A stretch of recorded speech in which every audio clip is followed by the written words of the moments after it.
en el fondo de la mente. Pero ahora sí comencemos en forma. Y lo primero que les quiero comentar es el problema del antibiograma. Y es una de las razones, aparte de que las universidades no tienen como un bloque dedicado a enseñar antibiograma, es que cuando lo tienen, cuando alguien hace el esfuerzo de intentar explicar, recurre a este tipo de gráficas. Porque realmente es de lo poco que hay para explicar. No hay muchísimos artículos para aprender antibiograma. La gran mayoría de personas los pueden orientar a un par de artículos de los que todo el mundo ha entendido, y todos tienen este tipo de gráficas. El problema con este tipo de gráficas es que uno, primero que todo, le hacen querer no estudiar en nada, en absoluto, el tema, porque no hay algo que se vea más aburrido que esto. Y en segundo lugar, lo complejizan de una manera que no es necesaria, o por lo menos que no es la más apropiada cuando uno va a hacer el abordaje inicial de un tema como estos. Entonces, yo voy a bajar esto de lado un poco, las vamos a ir tocando, o sea, vamos a explicar lo que hay aquí, pero lo vamos a explicar de una manera que sea inteligible, que sea articulada, que sea mucho más fácil de entender. Y más que todo, más allá de explicarles datos, el objetivo de esta charla es enseñarles cuál, en mi opinión, es la manera en la que uno debe pensar en la resistencia bacteriana y en cómo interpretarla.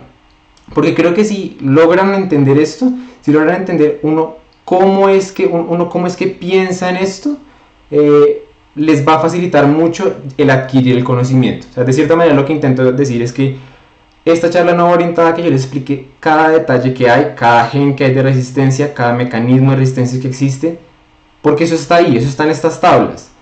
Lo importante, lo que yo les quiero realmente explicar es uno cómo aprende esto, uno cómo coge una de esas tablas y la desmenuza para entenderla, y dos, una vez uno tiene esos datos, uno cómo los utiliza. Más allá de decir, esto significa que es metilino resistente, esto significa que es metilino sensible, ¿eso qué significa? Eso porque es importante entenderlo de esa manera mecanística y no de otra. Entonces ese es mi objetivo principal. Y pues cambiarles un poco la mentalidad de que esto es un tema aburrido. Esto no es un tema aburrido, lo explican de manera aburrida, pero no es un tema aburrido. Pero antes de comenzar a hacer eso, lo primero que quisiera hacer es clarificar una cosa, y es cuál es el rol del antibiograma. Las personas que miran esta charla, que de pronto están en semestres de ciencias básicas, pueden no tener esto muy claro, pueden pensar, ¿cómo así? Uno con el antibiograma, ¿uno qué hace? Llega el paciente, uno le toma esto y decide qué antibiótico ponerle, ¿cómo es la cosa? Y usualmente no es la manera como lo hacemos. La manera que usualmente el antibiograma entra en nuestra práctica clínica es que tenemos un paciente que llega con un síndrome que sospechamos que es infeccioso. Ese síndrome va a incitar una serie de pruebas paraclínicas, dentro de las que se pueden estar imágenes, laboratorios básicos y dentro de eso cultivos, ya sea como muestran aquí un hemocultivo o cultivos de donde sea realmente, cultivos de esputo, cultivos de líquido cefalorraquídeo, ustedes deciden. Y esos cultivos van a mandarse al laboratorio y poquito a poquito van a ir procesándose. Mientras tanto, en la gran mayoría de casos, con excepciones muy contadas, uno tiene que iniciar un manejo empírico. Entonces uno va a iniciar un manejo empírico, que por ejemplo, algo muy frecuente que ustedes pueden ver en neumonía es lo que aparecía en el caso anterior. Ampicilina sulbactam con un macrólido, con acitromicina, por ejemplo. Entonces ustedes ponen ese manejo y horas o días después, usualmente por lo menos un día después, ahí es que sale el antibiograma. Y ese antibiograma uno lo va a invitar a reflexionar acerca si lo que uno puso, el manejo empírico que uno puso fue adecuado, y dos, si necesita o si vale la pena hacer alguna corrección. De cierta manera, si lo que yo puse estuvo bien o si toca modificarlo. Entonces, aquí es donde entra un concepto clave, porque la manera en la que hacemos esto no es leyendo simplemente un montón de sensibles o resistentes, lo cual se denomina comúnmente como la lectura del antibiograma. Leer el antibiograma así solito es simplemente decir, esto es resistente, esto es sensible, esto es sensible, esto es sensible y esto es resistente. Yo no me meteré en la nomenclatura, pero básicamente para intentar diferenciarlo, en la literatura aparece como una lectura interpretada del antibiograma, que es donde yo no solamente me voy a limitar a decir si esto es sensible o resistente, sino de cierta manera lo que voy a intentar hacer es coger este papel que me está hablando de un patógeno y voy a intentar inferir cómo ese patógeno se está defendiendo, cómo él está haciendo una barrera de protección o qué mecanismos está poniendo en marcha para defenderse de los antibióticos. Y aquí es donde voy a intentar convencerlos a ustedes de que piensen del antibiograma como pienso yo. Y de cierta manera es como una estrategia de juego. O sea, si por ejemplo la bacteria es lo que queremos matar y esa bacteria se está defendiendo utilizando un caparazón, por ejemplo, de estos que son antibalas, y yo tengo un ejército de antibióticos disponible, probablemente lo más sensato no vaya a ser atacarlo a punta de balas, porque pues después de todo él se está defendiendo de eso específicamente. Sin embargo, si él, por ejemplo, su mecanismo de resistencia, por ejemplo, es tener un cuchillo, ahí sí me van a servir las armas de fuego con las que yo estaba pensando. Entonces esa es la idea de un antibiograma, que yo pueda inferir un mecanismo por el cual estas resistencias que aquí yo veo, estas R's o estas S's, se están representando. Entonces, y lo otro, pues en este momento como les estoy compartiendo la pantalla, no puedo ver el chat. Entonces, si hay alguna pregunta, a mí me gusta que hagan las preguntas mientras yo hago la charla. Si considero que la voy a resolver después, yo les digo. Si no, me gustaría que las vayan haciendo a medida que yo voy explicando. Entonces, no sé si les parece, yo no sé quién de pronto puede ser como un moderador o de pronto pueden escribir por el chat y que alguien la diga o que alguien me tenga un segundo para contarme la pregunta. Pero entonces continuemos mientras tanto.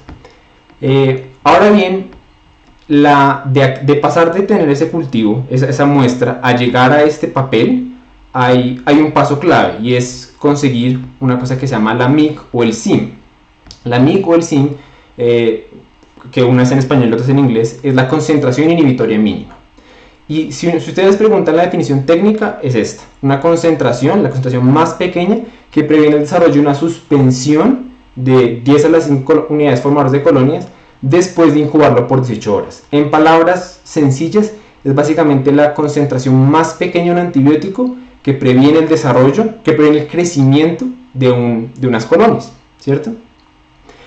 De acuerdo a unos puntos de corte que establece una agencia que se llama el CLSI, esos van a reportarse aquí. Ustedes pueden ver aquí SIM o concentración inhibitoria mínima y les dan unos puntos. De acuerdo a los puntos de corte que establece esa agencia que yo les digo, que es el CLSI, eso va a correlacionarse a la interpretación que aparece en la derecha, que es lo de sensible o resistente. Y les digo de una vez, aunque en algunas situaciones es importante saberse las MIC, es realmente lo de menos, o realmente, dicho de otra forma, es lo que menos uno tiene que preocuparse cuando apenas está aprendiendo sobre antibiograma, ¿sí? Yo no les voy a hablar de ninguna MIC, por ejemplo, en esta charla, porque considero que no es lo más relevante, especialmente si, como ustedes mismos se consideran, apenas están comenzando con el tema. Pero entonces hay unas dos grandes maneras de conseguir esta MIC. Una es por métodos manuales y la otra es por métodos automatizados. Los métodos manuales, probablemente algunos ya tuvieron experiencia o los hicieron en sus prácticas de microbiología, y son que ustedes ponen aquí en un agar el cultivo y ponen, pues si van a usar por ejemplo el método de Kirby-Bauer, ponen sensidiscos, y cada uno de esos sensidiscos tiene un antibiótico en particular. Entonces, por ejemplo, los sitios donde crece, si ustedes se fijan, este es el antibiótico, el de aquí del centro. Todo esto que está como turbio es crecimiento de colonias, y este halo de aquí significa que ahí no creció la bacteria en particular, significa que esa bacteria es sensible al antibiótico. El antibiótico le pega a la bacteria. Por el contrario, aquí no vemos ningún halo, un halo muy muy pequeño. Eso quiere decir que la bacteria es resistente a eso. Dependiendo del diámetro total del halo, eso se va a traducir con una MIC en particular. Y pues ya dependiendo de los puntos de corte de lo que les digo de la CLSI, ahí vamos a decir si eso significa que es sensible o resistente. Esta es la CLSI. El otro método muy parecido es el e-test. El e-test ponen una columna con concentraciones ascendentes. Entonces lo que nosotros observamos aquí, la concentración es más grande del antibiótico y aquí las concentraciones más pequeas. El punto en el que se cruzan, es decir, en este, es la concentración más pequeña que inhibe el crecimiento bacteriano, y esa es la MIC. ¿Listo? O sea, son dos maneras manuales de conseguirlo. Sin embargo, la manera que ustedes probablemente más vayan a ver en los hospitales es con métodos automatizados. Hay varios, está el VTEC, Phoenix, el Microscan, pero básicamente hacen lo mismo. Y es que ellos tienen unas tarjetas en donde se pone la bacteria, el cultivo, Y cada uno de esos slots, o sea, cada uno de estos huequitos aquí que observamos, tiene una concentración distinta de antibiótico. Eso después se pasa por un sensor y el sensor lo que hace es ver si hay turbidez. Si hay turbidez significa que creció la bacteria. Y en el punto en el que deja de haber turbidez, esa es la concentración inhibitoria mínima. Todos van a lo mismo. Hay algunos profesores que les interesa mucho que ustedes sepan esto. Yo realmente lo voy a dejar ahí, porque quiero pasar a lo que la gente usualmente no entiende también, que ya es la interpretación puntual del antibiograma. Entonces, para eso, pues la pregunta es cómo hacerlo. La pregunta es, sí, ya entendimos todo esto, pero ¿qué tengo que hacer? ¿Cuál es la lista de cosas que tengo que hacer? Y lo primero realmente que yo les voy a invitar a tener es una mentalidad distinta. Y les voy a invitar por lo menos a la mentalidad en la que yo aprendí este tema, que me facilitó muchísimo la manera en que lo comprendo. Y es pensar en las bacterias y los antibióticos tal cual como una película de Marvel, o la película de sus superhéroes y villanos favoritos. Espero que aquí ya todos por lo menos hayan visto alguna mínimo una película de Marvel. Si no, pues están jodidos, les toca irse a algún cine a ver una realmente, bueno, o en Netflix. Pero realmente creo que es una manera muy buena de explicarlo, porque tanto las películas de superhéroes y villanos como las bacterias y antibióticos tienen fenómenos subyacentes que se comparten mucho. Por ejemplo, hay muchas bacterias, y así como hay muchas bacterias hay muchos villanos. Entonces yo puedo tener villanos, por ejemplo, relativamente humanos, sin ningún poder, sin nada así raro, como Joker aquí a la derecha, que pues no es que no sea cualquiera parecido, pero realmente yo preferiría toda mi vida tener una infección por alguien así como un Piógenes, por ejemplo, versus una infección, una neumonía por MRSA, solo por dar un ejemplo. De esta misma manera en la que hay un espectro de las bacterias, hay un espectro en los cocos gram positivos, y no solo en los cocos gram positivos, en todas las bacterias. Entonces, tener una infección por uno y los mecanismos de resistencia de uno no van a ser necesariamente tan severos como las de otro. Ya me voy a explicar un poco más en ese punto. Para los que todavía no han visto mucho de microbiología, los cocos gram positivos se clasifican en dos, de acuerdo a una prueba que es la prueba de la catalasa. Está el grupo de los estafilococos y el grupo de los streptococos. Los estafilococos a su vez se clasifican por la coagulasa en coagulasa positivos, que es el más importante es el aureus, y coagulasa negativos, que los más importantes son epidermidis y saprofíticos. Los streptococos a su vez se clasifican por la hemólisis. Entonces la hemólisis alfa, beta y gamma. Alfa parcial, beta completa, gamma ausente.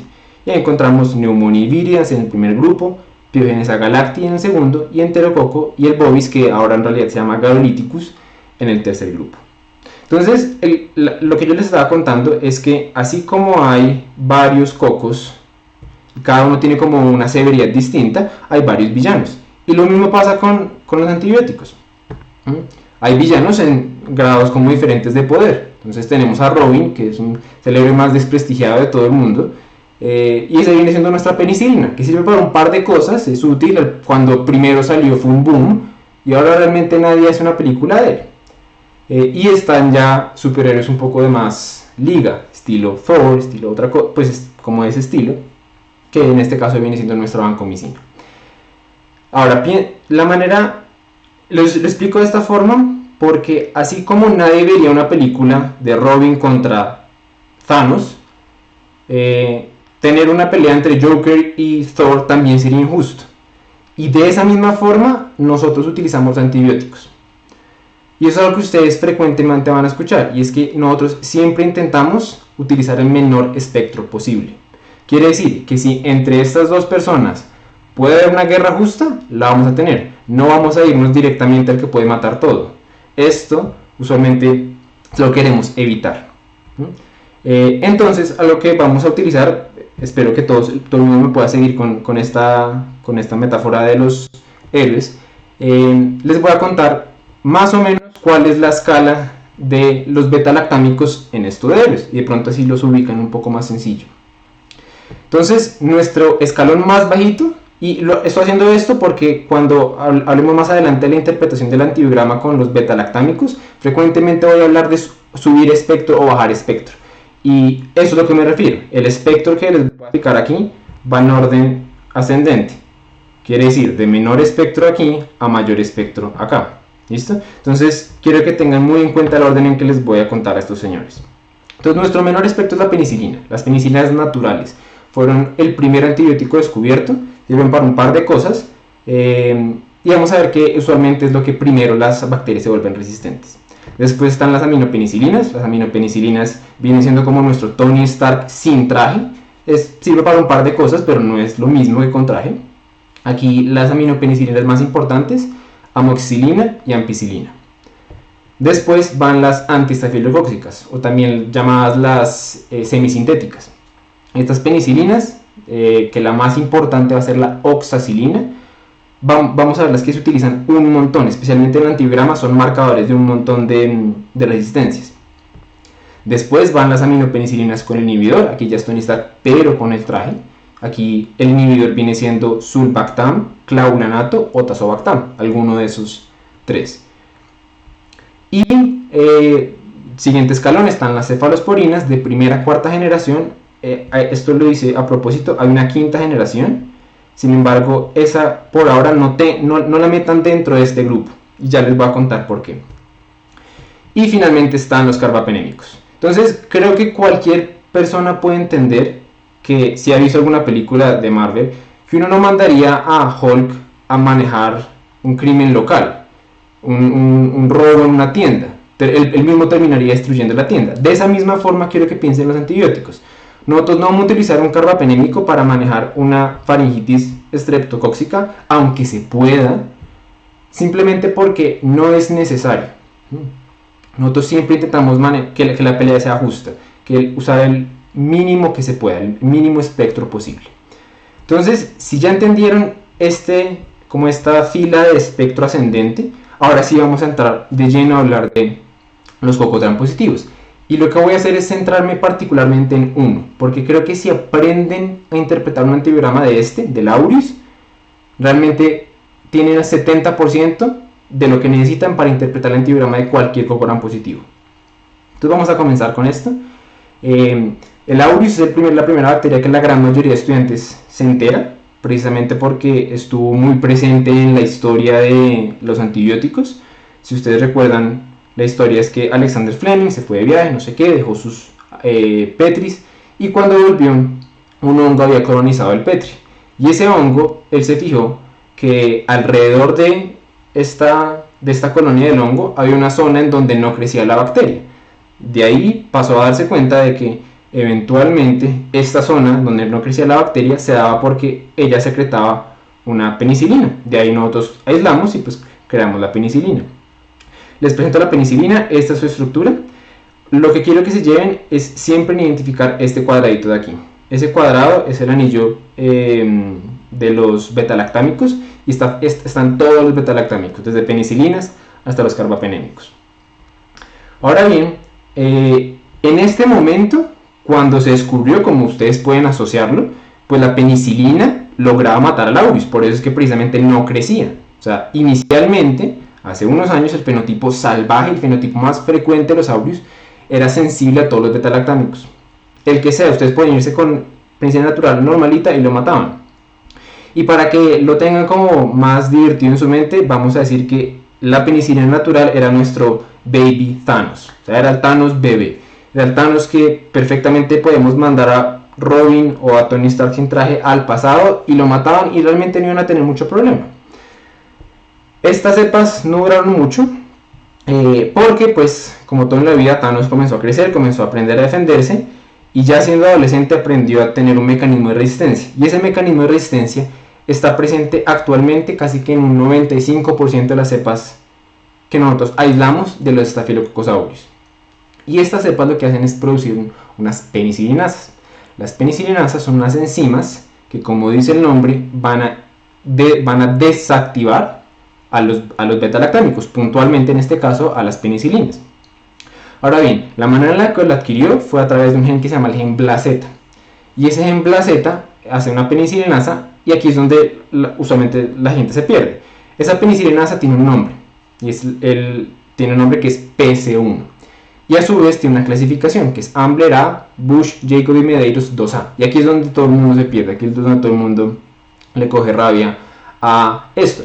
Pero piénsenlo simplemente como, yo usualmente lo pienso como los perros. Los perros, además de tener un nombre propio, como Tobías, tienen una clasificación, cada uno de ellos tiene una raza puntual, y no solo tiene una raza, sino que pertenecen a una descendencia, o yo los puedo subclasificar por color o por género, etc. Uno hace lo mismo, exactamente lo mismo, con las beta-lactamasas, con estas enzimas. Uno las clasifica de dos principales formas.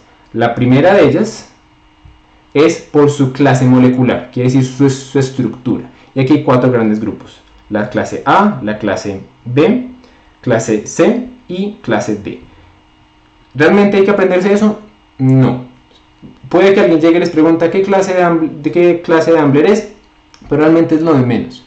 Eso es la clasificación estructural. La otra, la que es de Bush, Jacobi, Medeiros, siempre dejan como que ignoran al tercer tipo, es una clasificación funcional y simplemente me está diciendo a quién hidroliza esa beta-lactamasa en particular.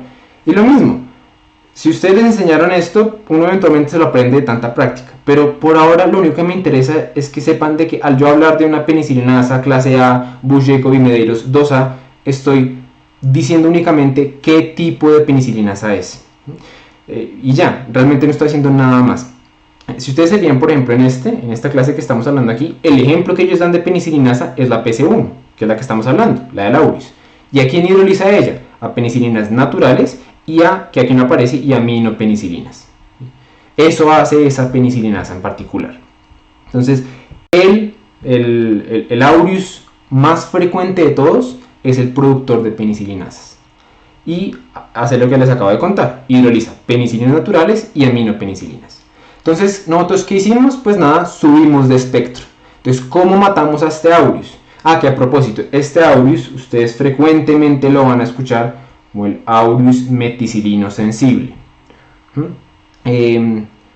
Ya les voy a explicar ese nombre de dónde viene, pero simplemente ténganlo ahí en el fondo de la mente. Entonces, este aureus, que ya no podemos utilizar ninguna de estas dos alternativas, pues nos vamos con antiestafilocóxicas, es decir, lo podemos matar con oxacilina, lo podemos matar con una cosa que se llaman los inhibidores. Entonces, los inhibidores, de cierta manera, lo que nos permiten es, yo tengo aquí el anillo beta-lactámico, ¿cierto? Este es el anillo beta-lactámico. Lo que hacen las penicilinasas es romper justo aquí. Ellos clivan esta parte y la penicilina pierde su estructura. Entonces, los inhibidores lo que hacen es tener unas enzimas que bloquean las penicilinasas. La oxacilina, por ejemplo, la manera en la que se suele defender es teniendo una cadena lateral mucho más amplia que rodea esto y previene de cierta manera que entren aquí las penicilinasas. ¿Listo? Bueno, y este producto de penicilinasas también se puede manejar con cefalosporinas, típicamente cefazolinas o cefalexina. Ahora, pasemos al siguiente escenario, y es cuando... antes de pasar al siguiente escenario, una cosa que se me olvidó decirles.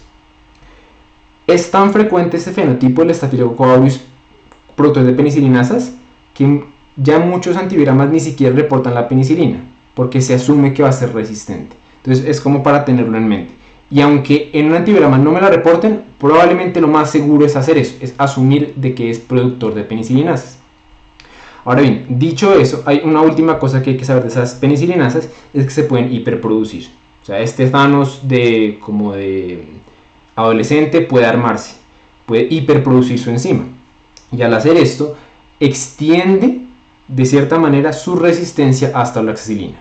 Esto puede ser variable, puede aparecer simplemente como intermedio o puede aparecer como totalmente resistente. Pero al final llegamos a lo mismo, y en ese caso, pues nada, nuestro manejo pasaría a ser o las aminopenicilinas con inhibidor o las cefalosporinas. ¿Listo? Pero tengan eso en mente. Esto puede hacer que la oxacilina aparezca resistente. Y ya, el último que nos queda por hablar es el Thanos adulto. Y este viene siendo nuestro meticilino resistente. Lo primero que la gente pregunta cuando hablamos del meticilino resistente es de dónde viene el nombre. Y es que había un grupo que frecuentemente se las llamaba las meticilinas, que era también conocido como el grupo de las penicilinas antiestafilocóxicas. La meticilina en realidad es una penicilina antiestafilocóxica que se retiró del mercado porque causaba nefritis intersticial. Pero pues hace parte del grupo y de ahí viene el nombre. Ahora, ¿qué es lo clave? Cuando hablamos de un aureus meticilino resistente, hablamos de un aureus que adquiere un gen que se llama el gen MECA.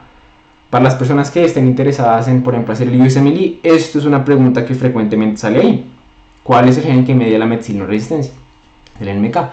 Y este gen lo que hace es, no va a producir una enzima como lo hacía el BLAZ de las penicilinasas, sino que va a producir una PBP distinta. Entonces aquí los quiero devolver un poco a recordar cómo actúan los betalactámicos. Y los betalactámicos lo que hacen es inhibir unas enzimas que se llaman las transpeptidasas o las penicillin binding proteins. Estas PBPs lo que hacen es coger los últimos dos aminoácidos de las unidades del peptidoglicano y los juntan, los transpeptidan, hacen una transpeptidación, vuelven la pared mucho más fuerte. Entonces hay varios tipos de PBPs, se enumeran de la 1 a la 5 y tienen su clase. Entonces está la PBP 1A, 1B, 2A, 2B, 2X, etc. Los betalactámicos en general le pegan a la gran mayoría, pero no le pegan desde los que les conté, todos los que hablamos ahorita en la escala esta de los héroes. Ninguno de ellos, con excepción de las cefalosporinas de quinta generación, ninguno de ellos les pega a la PBP2A. Y eso es lo que hace este gen MECA. El gen MECA produce una PBP distinta que es insensible a todos los betalactámicos. Y eso hace que ninguno de los héroes que yo tenía ahí enlistados me va a servir. De cierta manera se vuelve resistencia a todos los héroes de la Tierra, podemos decirlo de esa forma. Y aquí es donde realmente es la magia del antibiograma. Porque yo con un antibiograma, al decir este antibiograma es un MERSA, puedo inferir cosas que no aparecen ahí. Y es una pregunta que nos hacían hace algunos días. Y la gente dice, ¿cómo sé que a este aureus no le puedo dar, por ejemplo, cefepime? ¿Sí? Ay, perdónenme un segundo. ¿Cómo sé que a este aureus no le puedo dar cefepime? Porque pues no aparece ahí, ¿qué tal que sea sensible? Yo sé que no va a ser sensible, porque una vez descubrí a través de la lectura interpretada que es productor del gen MECA, sé que ningún betalactámico va a poder hacerlo. Y eso es realmente la diferencia entre lectura versus lectura interpretada. Ahora bien, la pregunta vendría siendo uno cómo hace entonces para saber que es efectivamente meticilino resistente.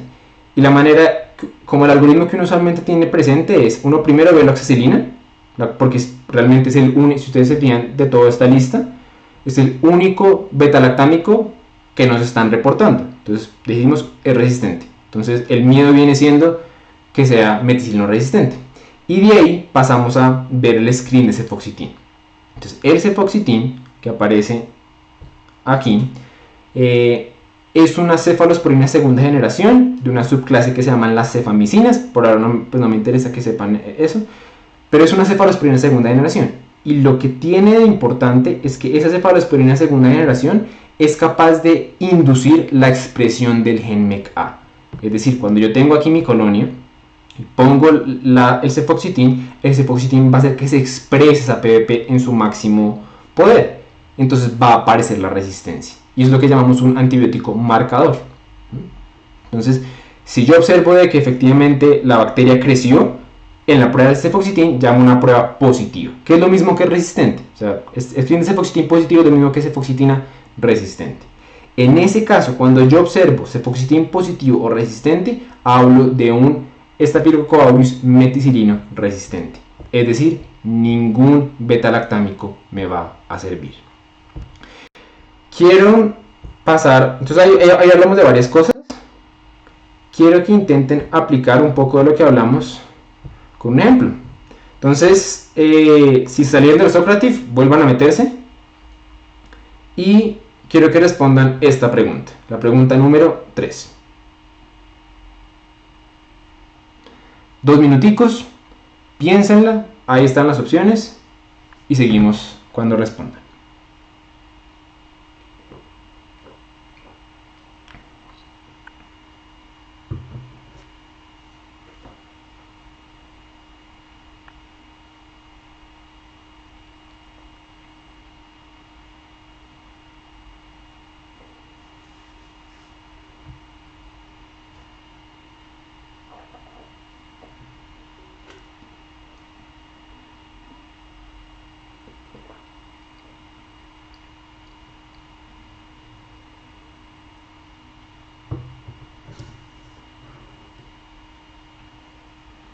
Faltan 10 estudiantes.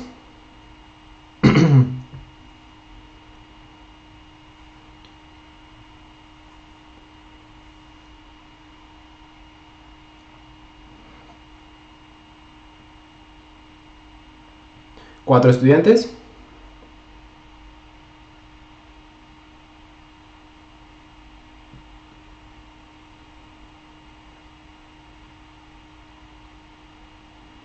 Listo.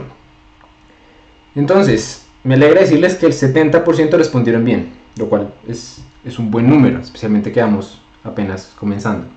Entonces, nada, ¿qué es lo primero que hay que ver? Y esto es como claves que ustedes deberían ir recopilando a medida que vamos hablando. Y es, a la hora de ver el antibiograma, hay que, de cierta manera, concentrarse en un grupo antibiótico a la vez. Entonces, por ahora no me voy a concentrar ni en clindamicina, ni en daptomicina, ni eritromicina, ni nada de eso.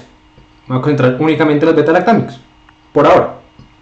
Entonces, en este antibiograma es raro, pero por lo menos pues es raro, pero es bueno que nos reporten bencilpenicilina. Y aquí observamos resistencia. Entonces nos están confirmando que este Staphylococcus aureus hace parte de la gran mayoría de los aureus que son resistentes a las bencilpenicilinas. ¿Cuál es su mecanismo de acción por el que son resistentes? Producen penicilinasas, ¿cierto? Esas penicilinasas, que es la PS1, hace que sea resistente. ¿Será que tiene algo más? Pues miremos, oxacilina, aparece sensible, listo. De ahí en adelante realmente no hay nada que hacer. O sea, yo no, pues obvio, yo puedo ver el cefoxitin que va a salir negativo, pero no hay ningún mecanismo de resistencia, y si alguien lo tiene, mándenmelo. Pues hasta el momento no se ha reportado ni aparece en la literatura normal que dé una resistencia al cefoxitin y no a la oxacilina. Entonces realmente una vez yo veo aquí sensible, se acabó el cuento con los beta-lactámicos, digo estos productos de penicilinasas, se acabó el cuento. Por lo tanto la respuesta es la D. ¿Listo? Si yo, por ejemplo, viera una resistencia... Mentiras, eso ya se los cuento después de acabar el siguiente ejercicio. Pasemos al siguiente ejercicio y ya les cuento lo que les iba a decir. Entonces, pregunta número 4. 2 minuticos, piénsenla y ahí vemos qué contestan.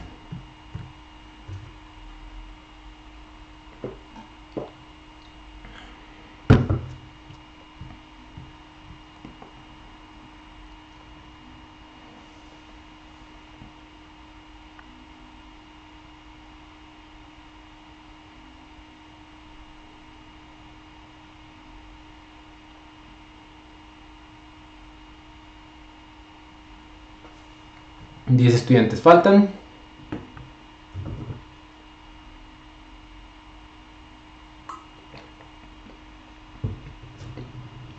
Listo, todos respondieron bien, porque hay dos opciones correctas.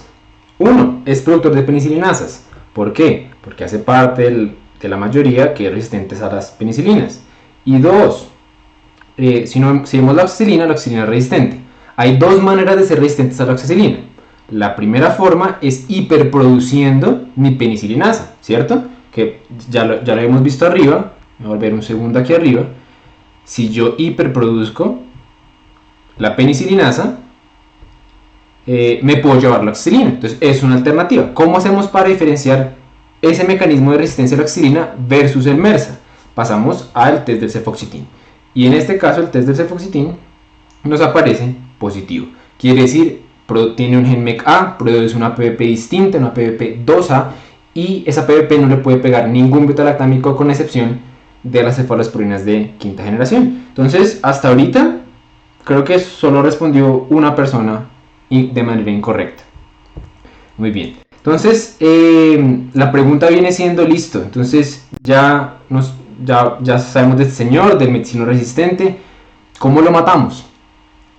Si estamos enfrentados a uno de ellos. Y la respuesta que ustedes generalmente van a escuchar en la clínica, no en todos los casos, pero en la mayoría, va a ser con la vancomicina.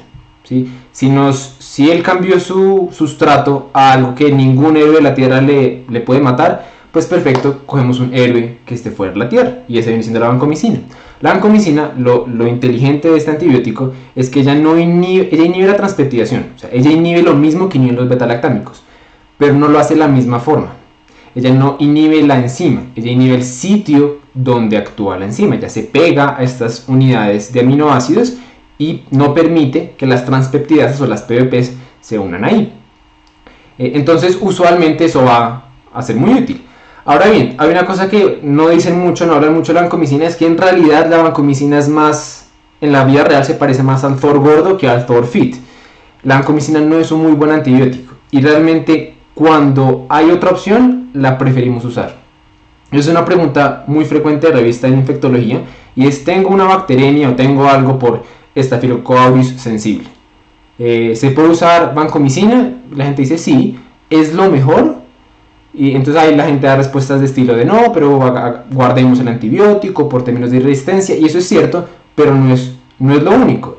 Lo que pasa es que si yo tengo una bacteremia, por ejemplo, por aureus sensible, antibióticos de estilo oxacilina o cefazolina son mucho más superiores a nivel de desenlaces clínicos y a nivel de microbiología. Ellos tienen una acción directa, una acción mucho más potente sobre la bacteria que la vancomicina. O sea, el mensaje para la casa es: si tienen aureus sensible, les va mejor con oxacilina que con vancomicina. Entonces la vancomicina es un antibiótico que a veces nos salva de bichos como el MRSA, pero realmente cuando la situación no es esta, preferimos utilizar algo como la oxacilina o la cefazolina.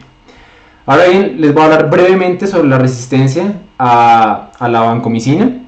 Esto más o menos comenzó a hablarse en el 97 y apareció el término de los VISA. Entonces los VISA son cepas de vancomicina que son intermedios, de ahí viene la I. Son cepas de aureus intermedias a la vancomicina. Años después se daron las primeras cepas de aureus resistentes a la vancomicina, pero eso es tremendamente raro. Probablemente ustedes nunca vayan a ver uno de estos casos.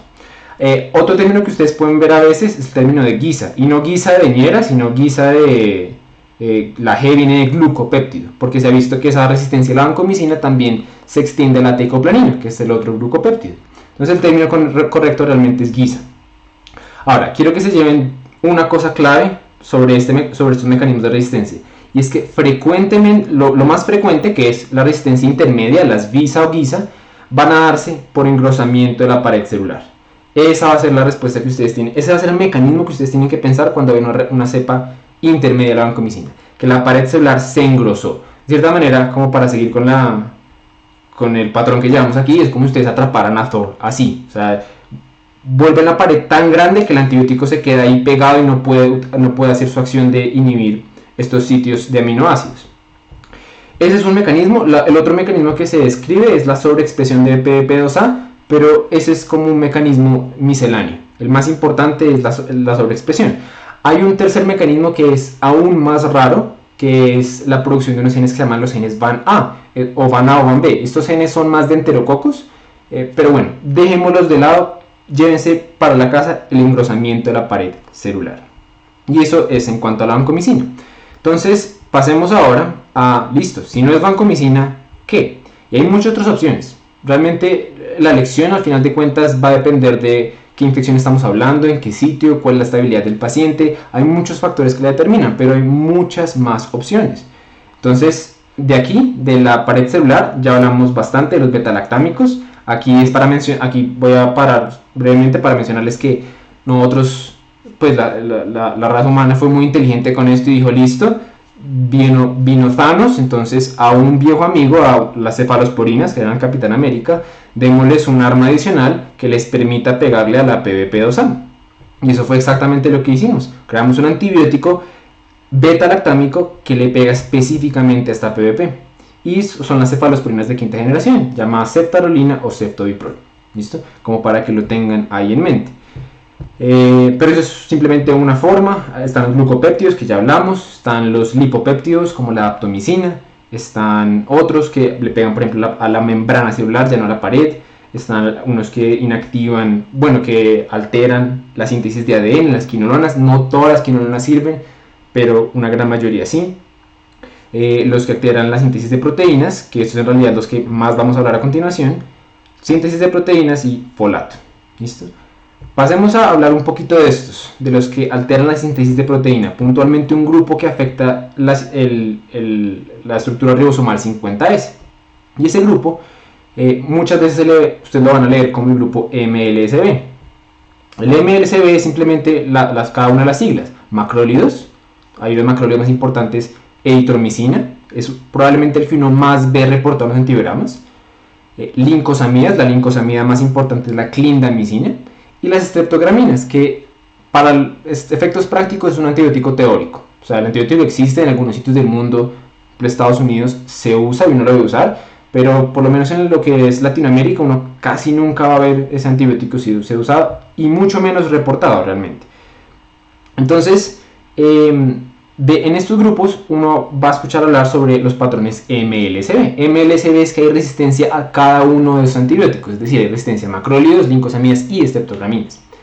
Y esa resistencia puede ser de dos formas. Puede ser constitutiva, quiere decir que de entrada son resistentes a los tres y en el antibiograma aparecen los tres resistentes.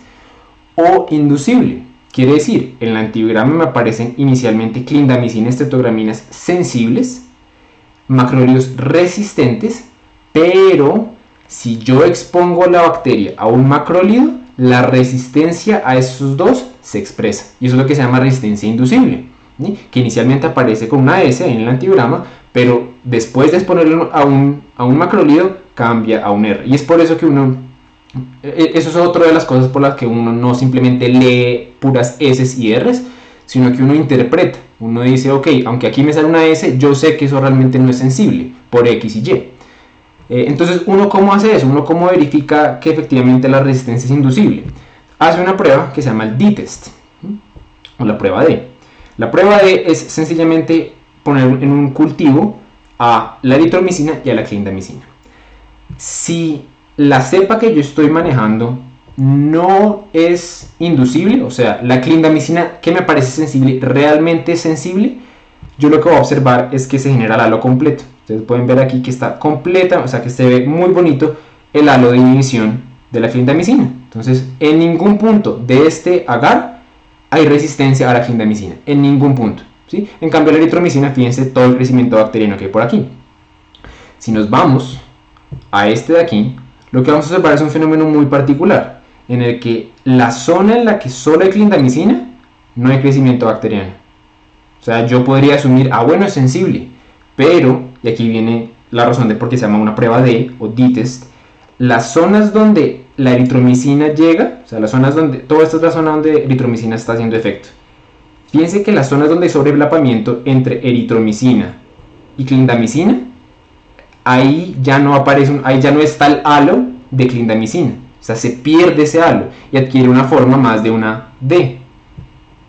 Es una D medio fea, pues una D como bombacha, pero al final de cuentas es una D. Entonces, por eso se llama el D-test. Si yo observo esta morfología en la prueba, digo, ok, la resistencia a la clindamicina en realidad no es, la sensibilidad a la clindamicina realmente no es verdadera, porque una vez está expuesta a la eritromicina, se expresa. Y lo que es importante sacar de aquí es que esta clindamicina, si yo la uso en el paciente, el resultado clínico va a ser ese, va a ser resistente, o sea, no me va a funcionar como antibiótico. Entonces esa es la razón por la que hacer este test es tan importante.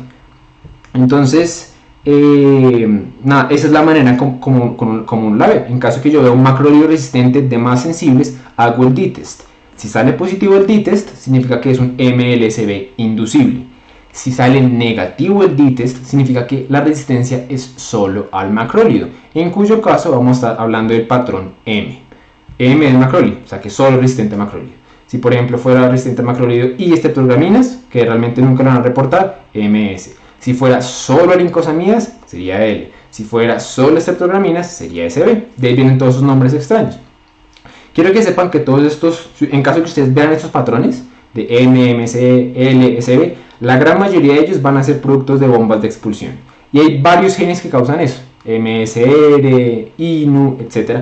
Pero el que quiero que se lleven así como para descrestar en revista, y eso es el MSR. Es el más frecuente. Si ustedes ven uno de estos patrones de resistencia, es probablemente el gen que está detrás de esto. Y para los que de pronto no les han explicado sobre esto, para que un antibiótico funcione, tiene que llegar a una concentración puntual dentro de la célula, porque la gran mayoría actúan dentro de la célula. Para hacer eso, pues el medicamento primero tiene que entrar, lo hace a través de unos canales que se llaman porinas, y después pues tiene que quedarse ahí. Entonces las bacterias, siendo lo inteligente que son, crearon unas bombas que literalmente cogen el antibiótico y lo sacan. Entonces no permiten que esta concentración llegue al número deseado y por lo tanto el antibiótico no funciona muy bien. Que es uno porque hace tanto énfasis en esto, porque uno le explican esto y toda la carajada, pero realmente uno nunca entiende por qué es importante saber que sea por una bomba de flujo y no por una penicilinasa. Y es que la razón es que debido a que estamos hablando de concentraciones, si yo por ejemplo estoy frente a un Staphylococcus aureus pan resistente absolutamente a todo, pero alguna de esas resistencias es medida por esto, por concentraciones, yo puedo aplicar la misma lógica, puedo incrementar las concentraciones del antibiótico y tener un éxito terapéutico. Entonces es la razón por la que los infectólogos le hacen tanto énfasis a los mecanismos, porque los mecanismos me hablan de cómo puedo atacar la bacteria. Si el mecanismo de acción es cambiar la PVP, no importa yo qué tanto aumente las dosis del antibiótico, no importa, porque es que el sustrato es el que cambió. Entonces espero que eso esté resonando ya con algunos de ustedes. Pasemos ahora creo que tengo unos ejemplos por aquí. Sí, entonces pasemos a la pregunta número 5. Ya se las activo, 2 minuticos y las discutimos.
Bueno, ahí faltan algunas personas, pero vamos a retroalimentarlo.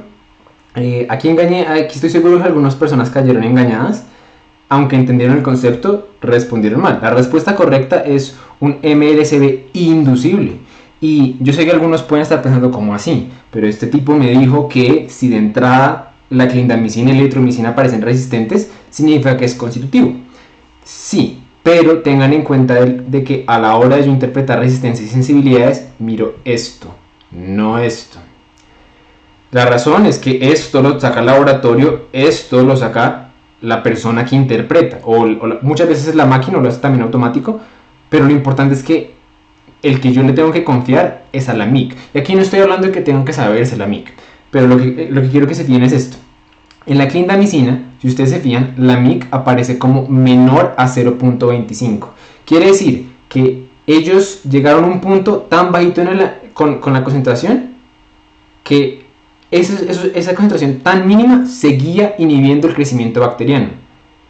Encontrar este signo de menor o igual a es la mejor prueba de que hay sensibilidad al antibiótico. Entonces uno dice, ¿y por qué carajo entonces le pusieron resistente aquí? La razón es porque esta cepa, pues en muchos laboratorios lo que se hace es pensar de que la persona del otro lado puede ser más ignorante de lo que uno piensa. Entonces uno intenta evitar que la persona cometa errores. Entonces les voy a explicar qué fue lo que sucedió aquí. En esta prueba encontraron a un aureus que es resistente a la eritromicina, pero sensible a la clindamicina. Pasaron entonces a hacer una resistencia inducible a la clindamicina, que es el famoso D-test, lo pueden encontrar con ambos nombres, y resultó positivo. Quiere decir, efectivamente, hay una resistencia que es inducible de la eritromicina a la clindamicina. Entonces, para evitar error humano, una vez encuentran eso, este nombre pasa de decir sensible a resistente. Ellos hacen ese switch para que alguien que de pronto no entiende tanto de antibiograma no cometa el error y le vaya a poner clindamicina. Es más por eso, pero siempre a la hora de interpretar el antibiograma, fíjense en esto, fíjense en el menor o igual a. Ese es su mejor amigo. Y lo mismo, el mayor o igual a también es su mayor amigo en cuanto a resistencia tiene. Entonces, creo que de pronto algunos se vienen a confundir ahí, porque aquí aparece resistente y aquí aparece menor o igual. Pero efectivamente, acá hablamos de un MLCB inducible. Y pasemos a la pregunta número 6. Ya se las activo. Listo, 2 minuticos.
Faltan 9 estudiantes.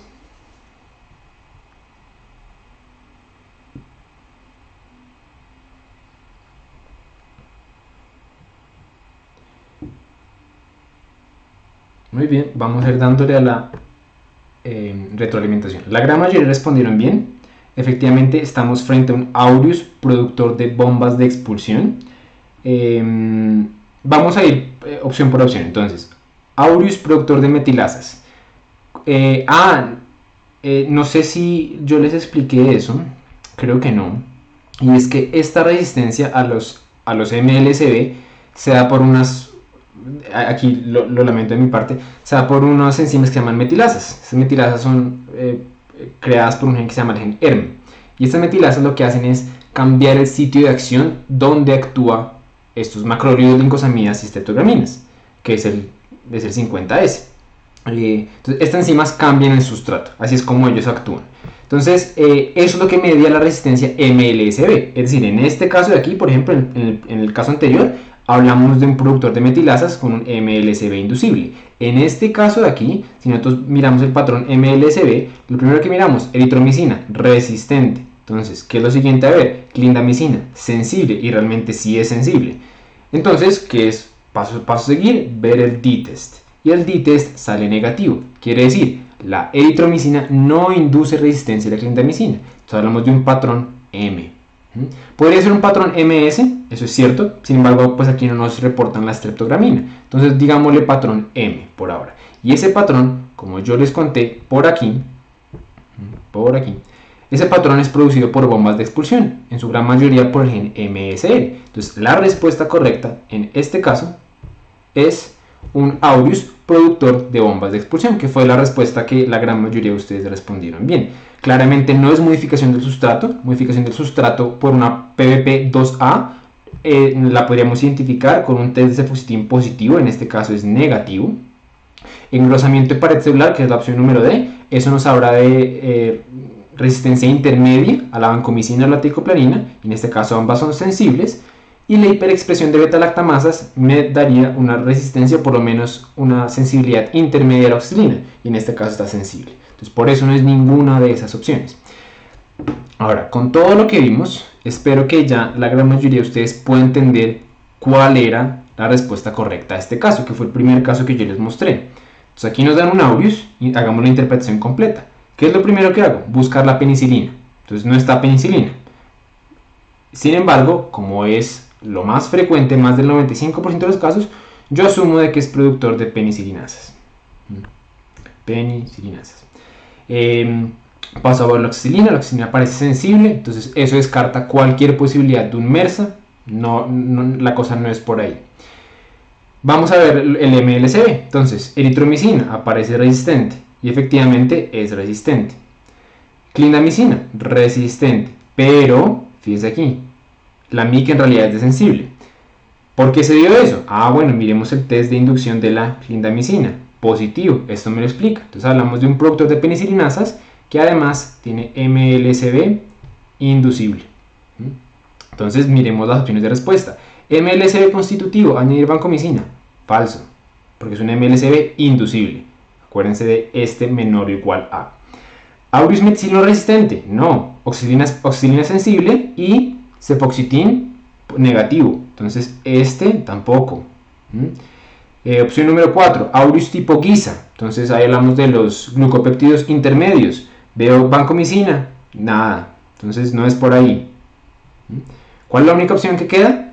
Aureus productor de penicilinasas tipo A, que es el fenotipo más frecuente. No es el fenotipo salvaje, para aclarar otra vez. Pero es el más frecuente. Y se mantiene el manejo establecido. ¿Listo? Esa viene siendo la respuesta correcta.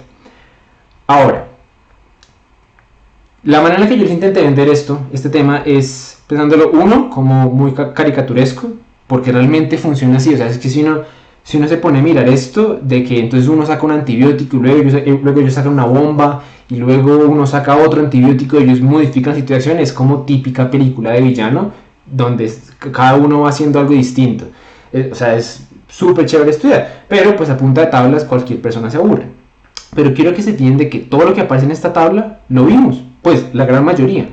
Entonces, beta-lactámicos, nosotros vimos la resistencia a los beta-lactámicos, que tiene una prevalencia muy alta a las penicilinas, se da por penicilinasas, que ya ustedes ya saben el nombre, que es la PS1, es un Ambler A, Bush, Jacob y Medeiros 2A. Que ya en una menor medida están los MERSA con el gen MEC-A que producen la PBP2A. Con los macrólidos, ya vimos los fenotipos MLSB inducible y constitutivo, que son estos dos de aquí, se dan por metilasas. Vimos esa incidencia es moderada. Vimos que hay otros mecanismos, por ejemplo en el patrón M, que hablamos de las bombas de expulsión. O sea, todo lo que está aquí, de cierta manera intenté explicarlo de una manera que a ustedes se les quede, entiendan por qué es importante aprenderse esta columna de aquí. O sea, que no es algo de sobra. Porque al yo entender que la PBP2A es lo que mide la resistencia, sé que no puedo usar ni siquiera no puedo usar ni siquiera carbapenémicos, por muy poderosos que ellos parezcan. Hay muchas cosas que uno puede hacer, hay muchas conjeturas que uno puede hacer conociendo los mecanismos de acción. El hecho de que, por ejemplo, podemos utilizar dosis más grandes de las usuales en mecanismos de bombas de expulsión o en mecanismos de cierre de porinas. Ese tipo de cosas es muy importante. Y lo otro que quiero que entiendan es que realmente una vez uno entiende cómo hacer esto, lo que yo les acabo de mostrar, uno puede coger cualquiera de estas tablas y desmenuzarla en 2 boleones. Entonces uno puede llegar y decir, ok, aminoglucósidos. Este tipo no me habló nada de aminoglucósidos. Pero miremos la tabla. ¿Qué nos dice la tabla? Naturalmente no hay resistencia ninguna. Es una incidencia alta. Perfecto. Intrínsecamente no es resistente a nada. Pero cuando es resistente, la mayoría de las veces va a darse por inactivación enzimática. Entonces, ¿qué es lo que yo hago en ese momento? Cojo uno de estos nombres, voy y me meto a Google y pongo enzima AAC-APH, que tal cual es el nombre que aparece ahí. Primer artículo que me aparece, le doy clic, genética molecular de la resistencia a los aminoglucósidos. Y en el primer párrafo, es que ni siquiera tienen que leerlo completo, tienen que leer las primeras 3 frases.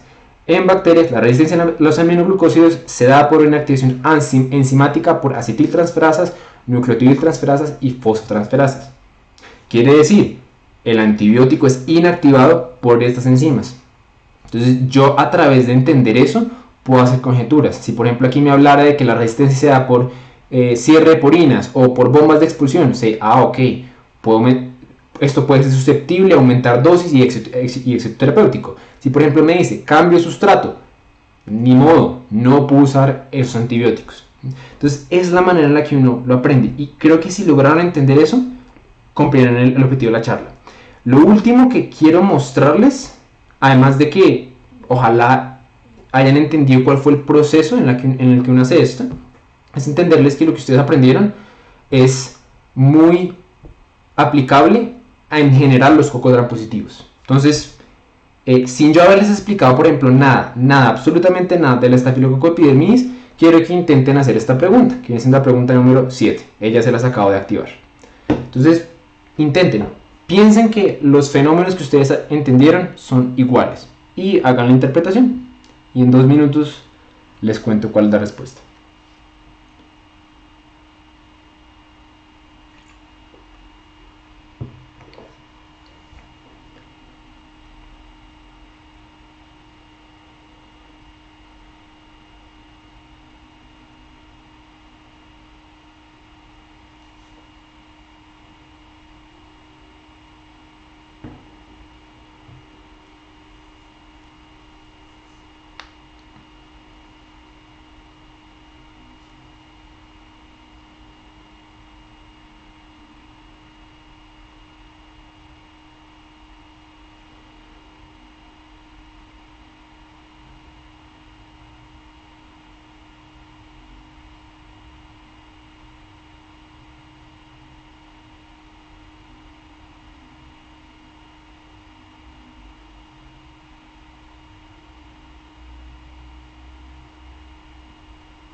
Listo. Ahí no han terminado de responder todos, pero la gran mayoría de los que han respondido respondieron bien. La respuesta correcta es la C, es un epidermis meticilino resistente MLSB constitutivo. Entonces, descompongamos esto. ¿Qué es lo primero que vamos a ver? Entonces, acuérdense, primer consejo con los antibiogramas, descompongan por grupos de antibióticos. Entonces, miremos primero los beta-lactámicos. Benzilpenicilina, resistente. Entonces, puedo asumir de que produce penicilinases, lo cual ocurre, lo cual, al igual que con el aureus, el epidermis produce exactamente esas penicilinases tipo A y también son resistentes a las pues da resistencia a las penicilinas naturales y a las aminopenicilinas. Pasemos ahora a la oxacilina, resistente. Entonces, hay dos maneras que me pueden dar esta resistencia. Borsa, que es la hiperproducción de la penicilinasa, o Mersa. ¿Cómo las diferencio? Cefoxitin, que en este caso me hablan de un cefoxitin positivo.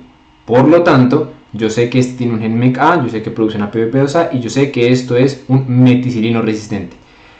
¿Qué cosas? O sea, fíjense que la interpretación es casi que la misma, lo que cambian son pequeños detalles, como cuáles, como por ejemplo, incidencia. La incidencia de un MERSA, de un aureus resistente a la meticilina en una dicha población, puede variar desde un 20, 40%, pero realmente no, es raro que suba más allá de esto. En el epidermis, esa meticilina resistencia es casi que la norma. La gran mayoría de cepas son meticilina resistentes. Entonces, ningún beta-lactámico, con la excepción que ya dijimos, le sirve. Entonces, la frecuencia con la que yo encuentro esto es mayor, pero la manera en la que lo interpreto es exactamente la misma. Pasemos ahora al grupo MLSB. Entonces, mirémonos la eritromicina. La eritromicina me aparece resistente, ¿cierto? Entonces puedo decir, bueno, esto, opciones, M o MLSB. Entonces, ¿qué hacemos para diferenciarlos? Miremos la clindamicina. Clindamicina aparece resistente. Entonces, y fíjense que esta resistencia sí es resistencia. No es porque el laboratorio la cambió para que nadie se confundiera. Y en este caso, mucha gente pregunta, ¿cómo así que aparece esto negativo? En este caso no aplica, o sea, en este caso el test no se hace, entonces uno ni siquiera lo mira. Si ambos son resistencia de entrada, no hay necesidad de hacer un D-test. Entonces hablamos de un MLSB constitutivo. ¿Bien? Y esa es la respuesta. Ahora, ¿qué es lo que uno hace cuando uno ya está en la clínica y cuando uno ya ha tenido una sesión introductoria como esta? Uno deja que su curiosidad se tome de uno. Entonces, alguien que de verdad quiere dominar este tema, llega y dice, oiga, resistente a la ciprofloxacina, ¿cómo será que se da eso? Ah, pues vamos, busquemos un artículo. Yo les voy a dar, cuando subamos este video al canal, que a propósito lo vamos a subir, en la descripción voy a dejar una carpeta con unos artículos que yo les recomiendo. Y esto es sacado de nuestros artículos. Entonces ustedes leen, no se demoran más de 2 minutos, cogen, van a la parte que dice quinolonas. Ustedes leen y dicen, ah, ok, se han descrito varios mecanismos de resistencia, los más frecuentes, y lo que tienen que poner atención es esas palabras, los más frecuentes o los más incidentes son la mutación en genes GIR A, GIR B o par C, par E, que todos son mutaciones que cambian el sustrato, que viene siendo la topoisomerasa 2 o la topoisomerasa 4. Entonces, ya sé que con lo que respecta a las quinolonas, lo que cambia es el sustrato, quiere decir, aumentar las dosis no sirve. ¿Sí? Y así ustedes comienzan a hacer, como a crecer su repertorio de interpretación del antibiograma. Entonces, quinolonas, por ejemplo, ustedes pueden decir, ok, ¿cómo se dará la resistencia al trimetilprimsulfa? Bueno, el mecanismo más frecuente es mutación de la dihidrofolatorreductasa, quiere decir lo mismo, se modifica el sustrato, no funciona el aumento de dosis, y así ustedes van aprendiendo. Creo que está bien siendo la última pregunta, entonces hagamos esta última pregunta, ya se las activo y ya les cuento cuál es la respuesta.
Listo, ahí todavía faltan algunos por responder.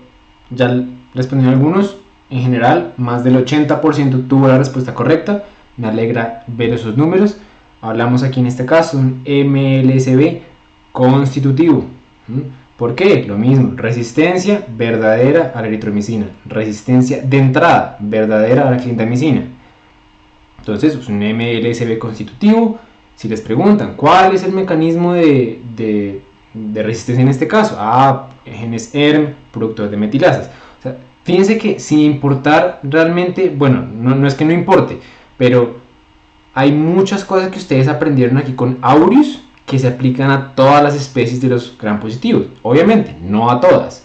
Los enterococos, por ejemplo, son bastante distintos de lo que discutimos aquí.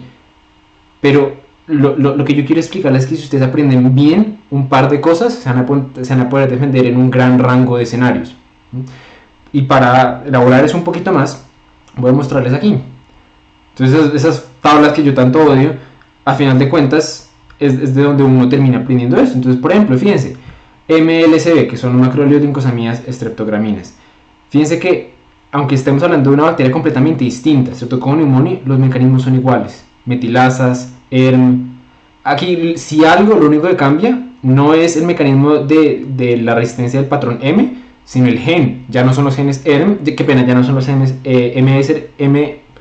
MSRB, sino los genes MEF. O sea, cambia el nombre del gen, pero eso es lo de menos. Si ustedes por lo menos saben que es de una bomba de expulsión, por mí está bien. ¿Qué cosa cambia, por ejemplo, mucho en el Streptococcus pneumoniae? Que la resistencia a las penicilinas, de manera general, cuando uno la observa, no es por penicilinasas, como si es en Aureus, sino por alteraciones en el sustrato. O sea, en ellas el mecanismo es mucho más parecido a lo que es la meticinio-resistencia que lo que es la producción de penicilinasas, como en el Aureus. Entonces aquí se cambian las PBPs. Las PBPs que ustedes más frecuentemente van a ver son estas, la 1A, 2X y 2B. O sea, se modifica esa enzima y ya el antibiótico no se pega ahí. Entonces nada, si ustedes encuentran una resistencia a ya sea la oxilina, que usualmente es el antibiótico como marcador de ellos, o a las cefalosporinas, lo primero que deben, en un neumonía, lo primero que deben pensar es esto. Y pues ya sus doctores cuando tengan charlas van a hablar de los puntos de corte de la MIC, del Streptococcus pneumoniae, dependiendo si es en líquido cefalorraquídeo o no en líquido cefalorraquídeo. Eso es lo de menos. Creo que antibiograma en general lo explicamos al revés. Creo que primero tenemos que aprender esto. Y una vez esto es claro, ahí enfocarnos en aprender las MIC, en aprender todos los detalles adicionales. ¿Listo? Como ejemplo adicional, fíjense que por ejemplo Piógenes, otro streptococo que en teoría no tendría nada que ver con el Aureus, mismos mecanismos de acción de MLSB, y pues en betalactámicos realmente todavía hasta la fecha no se ha reportado ninguna resistencia a los betalactámicos. Pero fíjense que con solo aprender una serie de cosas y aprenderlas bien, pueden leer la gran mayoría de antibiogramas. Entonces vamos a ver unos mensajes para la casa. Lo primero, espero haberles por lo menos vendido la idea de que este tema, aunque hay muchas maneras de aprenderlo y no sé si esta será la mejor, por lo menos yo me divierto mucho más aprendiéndolo así. Por lo menos me divierto mucho más pensando en las bacterias como unos villanos malévolos que logran ser muy ingeniosos y sacar distintas maneras de defenderse, a simplemente unas bacterias con 7 listas de cómo pueden hacer resistencia a unos antibióticos X. Y no solo eso, sino que siempre que ustedes piensen en este tema, piensen en por qué y cómo suceden las cosas. Esto por qué está sucediendo, cómo está sucediendo, qué significa eso y eso cómo va a impactar mi práctica clínica. Y no el qué. No se llenen de datos, no se aprenda una lista con 7 diferentes maneras de hacer resistencia a los MLSB. Apréndanse la más frecuente, entiendan cómo funciona, entiendan esto que va a significar a la hora de elegir un antibiótico. La lectura de antibiograma es distinto a la lectura interpretada del antibiograma. ¿Listo? Con una simplemente leemos eses y eres, sin saber realmente qué hay detrás.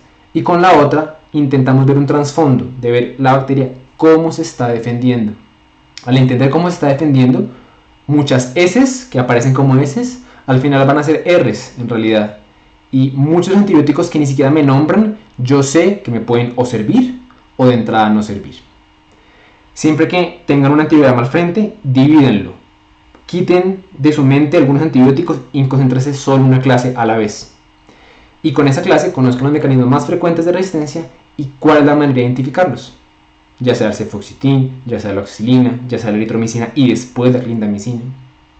Y tengan en cuenta que hay un sobrelapamiento en los mecanismos de resistencia entre especies. Y creo que el mejor ejemplo fue el MLSB. Ese nos funcionó literalmente para todas las especies. Entonces, lo otro que les quiero contar es que esta revisión, al igual que otro contenido similar, tenemos unos videos parecidos. Los tenemos en el canal se llama Tutorías Medicina Interna, ponen eso en YouTube, es el primer canal que les aparece. Ahí vamos a estar subiendo esta revisión por si quieren repasar alguna cosita. Nos pueden encontrar en Instagram como @Tutorías Medicina Interna. Cualquier pregunta que tengan de lo que sea, antibiograma, no antibiograma, lo que sea, nos pueden contar, nos pueden hablar. Espero que les haya gustado, espero que les haya servido, espero que no hayan salido más confundidos de lo que entraron. Y nada, eso, ahí se acaba la revisión.